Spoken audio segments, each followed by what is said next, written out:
Kita ketemu lagi di Market Movers edisi Senin 31 Mei 2021.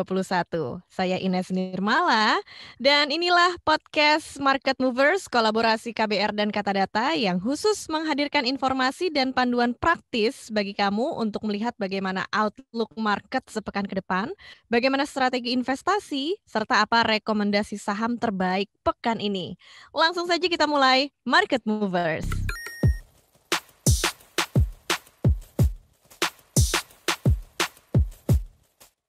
IHSG atau Indeks Harga Saham Gabungan pada awal pekan ini menguat ke zona hijau. Melansir data RTI pada pukul 9 pagi, IHSG merangkak naik hingga level 5.872, menguat 24 basis poin. Seperti apa proyeksi perdagangan sepekan ke depan dan seperti apa strategi investasi yang bisa diterapkan? Kali ini kita sudah bersama dengan Bapak Antoni Dirga, Direktur Utama PT Trimegah Asset Management. Pak Antoni, apa kabar? Baik, Ines. Apa kabar? Semoga sehat-sehat selalu. Iya, sehat-sehat selalu. Senang sekali nih saya bisa dapat kesempatan buat ngobrol-ngobrol bareng sama Pak Antoni. Kita membahas seputar informasi IHSG dan panduan untuk berinvestasi, Pak. Sama-sama saya juga senang diberi kehormatan ngobrol-ngobrol sama Ines dan juga teman-teman. Iya, nah ini kita langsung saja ya membicarakan seputar IHSG yang kita lihat dalam beberapa waktu terakhir memang turun hingga level terendah sepanjang tahun ini. Memasuki bulan baru nih, besok kan kita udah masuk tanggal 1 Juni 2021. Menurut Pak Antoni, apakah tren pelemahan ini masih bakal terus lanjut sepanjang bulan Juni atau malah sebaliknya akan menguat? Seperti apa, Pak? Ya, thank you pertanyaannya. Memang itu pertanyaan yang semua kita mungkin pertanyakan ke diri kita sendiri ya di tim investasi Trimegah Asset juga. Karena memang kelihatannya IHSG ini memang melalui proses konsolidasi yang panjang ya. Sudah bosan kita ngelihatnya naik turun terus cenderung menurun terus ya. Mhm. Tapi memang secara fundamental sebenarnya nggak jelek-jelek amat. Maksudnya banyak banyak sekali valuasi mulai menarik. Ya. Berita-berita juga seperti memang banyak dilupakan oleh teman-teman, berita seperti Undang-Undang Cipta Kerja yang sedang digodok peraturan turunannya ya, itu sebenarnya sesuatu yang sangat bullish untuk negara kita dan juga market tentunya. Tapi ini sekiranya masih seolah-olah duduk di kursi belakang gitu, belum diperhatikan lagi. Tapi memang mungkin sekarang yang menjadi salah satu alasan konsolidasi adalah berita-berita negatif terkait COVID, Ines, baik di Mhm. luar negeri maupun di negara kita sendiri. Sekarang mulai menangkak naik lagi ya selama musim Lebaran ini. Jadi saya kira memang sih mestinya konsolidasi ini akan segera berakhir menurut kami. Karena intinya kami bullish kok kalau di Trimegah Aset untuk akhir tahun di IHSG. Wah, bullish ya Pak ya. Nah, kalau menurut Pak Antoni, di level berapa sih IHSG bergerak bulan ini?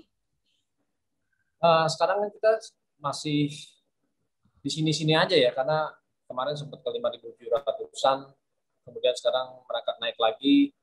Bulan ini mungkin menjadi bulan penentuan ini menurut kami, Mhm. karena kita ini sedang menunggu katalis selanjutnya apa. Karena secara teknikal sih konsolidasi memang berlangsung dan natural ya. Kelihatannya kalau saya lihat technically memang kita harus melalui konsolidasi mungkin beberapa minggu lagi, Ines. Jadi beberapa minggu ini maksudnya cocok deh di bulan Juni ini ya. Ya.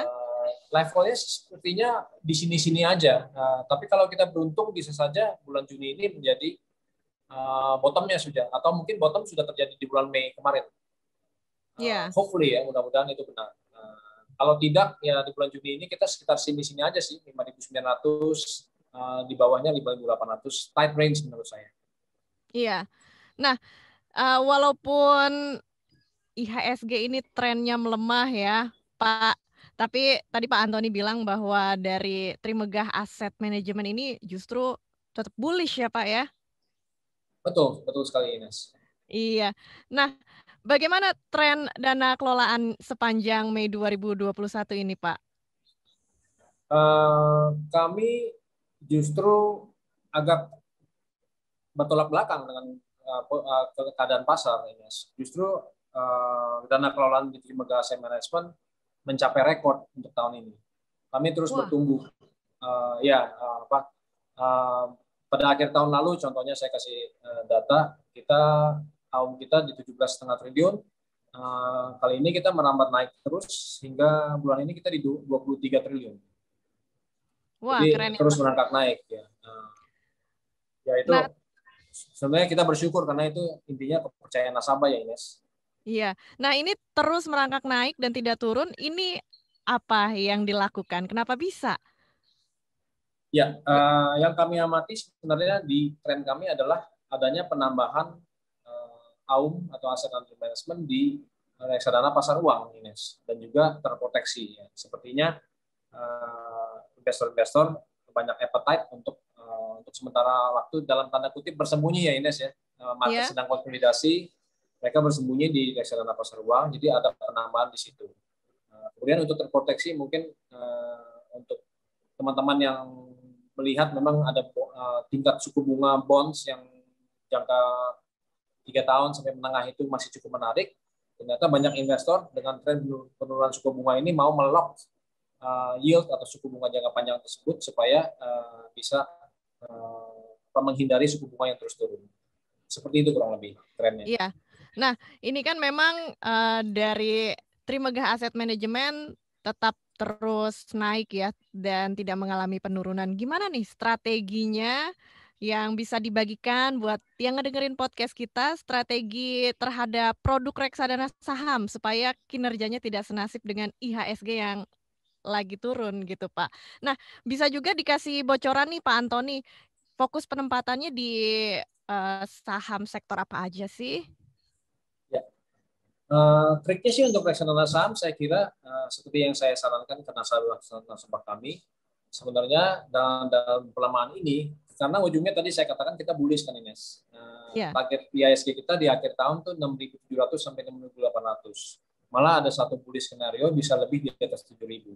Nah, otomatis ketika terjadi pelemahan, strategi kami adalah kami terus akumulasi intinya. Untuk teman-teman sekalian yang kalau memang percaya dan setuju dengan view kami, untuk reksadana saham ya kita lakukan akumulasi ketika dia penurunan, berarti kan bertambah murah secara valuasi ya. Nah, satu lagi untuk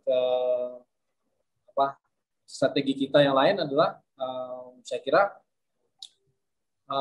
semua harus disesuaikan dengan risk profile masing-masing ya. Sebenarnya tidak ada jawaban yang salah atau benar kalau mengenai risk profile, harus disesuaikan dengan risk profile masing-masing dari kita sendiri. Untuk misalnya kalau yang konservatif sebaiknya mungkin lebih banyak punya obligasi, misalnya 60%, bisa 70%, sisanya di saham 30%. Mungkin seperti itu, Ines. Iya. Nah, Pak Antoni, kalau kita melihat tren transaksi di pasar saham yang sedikit sepi dibandingkan periode akhir tahun lalu dan awal tahun ini, apa sentimen yang kira-kira bisa membuat aktivitas pasar saham kembali meningkat? Ini kalau kita melihat berita juga kan ada perusahaan unicorn di Indonesia yang kemarin merger gitu ya Pak ya. Apakah IPO unicorn itu juga bisa membuat pasar saham kembali ramai seperti awal tahun ini? Gimana Pak? Pasti, Ines. Pasti, Ines. Setuju sekali itu. Menurut saya, we need something exciting ya about yang bisa trigger market kita balik kembali. Ada dua sih menurut saya. Yang pertama adalah sedang yang kamu sebutkan tadi, jadi merger perusahaan-perusahaan unicorn, ya Goto ya tadi ya, merger, nanti juga ada yang lain juga ikut-ikut, mungkin ada IPO. Sekarang mungkin nanti akan kelihatannya pemerintah akan ketika perusahaan-perusahaan unicorn ini IPO, ya untuk otomatis pasar kita akan sangat exciting lagi ya, dilirik oleh investor-investor asing pula ya, bukan hanya domestik ya, mereka juga mungkin eyeing our market, siap-siap mereka untuk masuk. Yang kedua, saya rasa katalis yang dibutuhkan adalah ada pembicaraan lagi, Ines. Mungkin kalau kita perhatikan berita tentang tax amnesty, ya sedang dibahas di DPR, itu juga bisa menjadi katalis positif yang ditunggu-tunggu oleh market. Jadi dual katalis ini saya kira akan cukup exciting untuk market kita nih di bulan-bulan ke depan. Iya, ada excitement dari masyarakat dan juga tax amnesty ini bisa jadi katalis yang positif untuk pergerakan IHSG ya. Betul sekali. Iya. Nah, kalau menurut Pak Antoni di tengah pasar saham yang memang kita lihat sekarang trennya melemah, gimana sih strategi investasi yang bisa diterapkan oleh masyarakat khususnya buat yang ngedengerin podcast kita nih para milenial kayak gimana, Pak? Saya kira strategi yang tepat adalah yang saya katakan tadi. Anggap saja ini sesuatu aset yang pertama murah ya valuasinya kalau dengan reksadana saham terutama ya yang sedang mengalami penurunan. Saya kira ya kumpulkan akumulasi sesuai dengan budget yang sudah kita siapkan gitu ya. Teman-teman tentunya dalam investasi harus mempunyai budget uang yang disisihkan cocok untuk investasi reksadana saham karena ini sifatnya harus long term ya teman-teman sekalian. Jangan uang yang kita butuhkan untuk konsumsi dipakai untuk reksadana saham karena tidak cocok tuh dari istilah investasinya aset liability-nya mismatch ya, karena kita liability uang yang perlu dikonsumsi kan perlu dibutuhkan dalam beberapa bulan atau dalam 1 tahun ke depan, sedangkan reksadana saham sifatnya jangka panjang, jadi ya, ingat teman-teman sekalian harus sisihkan. Iya, yang penting kita menyisihkan uang untuk ditabung gitu ya, bukan ditabung tapi diinvestasikan gitu ya. Betul Ines. Nah, kalau untuk komposisinya nih, saya pengen dapat ilmunya juga dari Pak Antoni. Gimana sih komposisi terbaik buat investasi saat ini antara saham, obligasi, dan juga deposito? Nah, saya kira tadi sempat saya singgung bahwa komposisi yang tepat sebenarnya tidak ada yang salah dan yang benar, tapi sesuai dengan risk appetite kita masing-masing, risk profile. Contohnya gini, kalau teman-teman pendengar podcast mungkin lebih agresif contohnya ya, bisa saja kita sisihkan kita umur kita mungkin sekitar 20-30, nah mungkin reksadana saham bisa menjadi pilihan yang lebih besar di portofolio. Misalnya 60% gitu ya. Kemudian 30%-nya bisa di reksadana obligasi, lalu 10%-nya reksadana pasar uang. Seperti itu, kalau yang agresif. Tapi sebaliknya jika teman-teman kita yang berusia lebih seusia saya gitu ya, misalnya konservatif atau malah lebih lebih lebih berumur dari saya sekitar umur 60-an, itu harus terbalik tuh Ines. Obligasinya harus lebih besar, mungkin 70%, sahamnya hanya 20% dan 10%-nya reksadana pasar uang. Oh, jadi usia Jadi itu itu juga sebenarnya mempengaruhi ya, Pak ya? sangat Gimana komposisi mempengaruhi. investasi ya? Betul, fase-fase kehidupan lah. Kalau misalnya fase-fase kita masih, apalagi kita mau planning mau merit misalnya kan, mau menikah, nah itu juga lain tuh, Mm-mm. ya kan.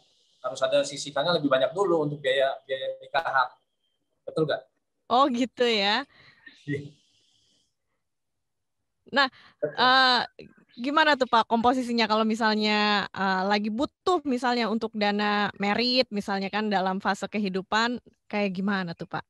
Nah itu contoh ya, kalau misalnya kita mempersiapkan untuk pernikahan, bisa saja yang disisihkan ini bukan buat investasi berarti ya, disisihkannya itu bisa di reksadana bisa saja, tapi taruhlah di reksadana pasar uang karena itulah yang resikonya paling rendah.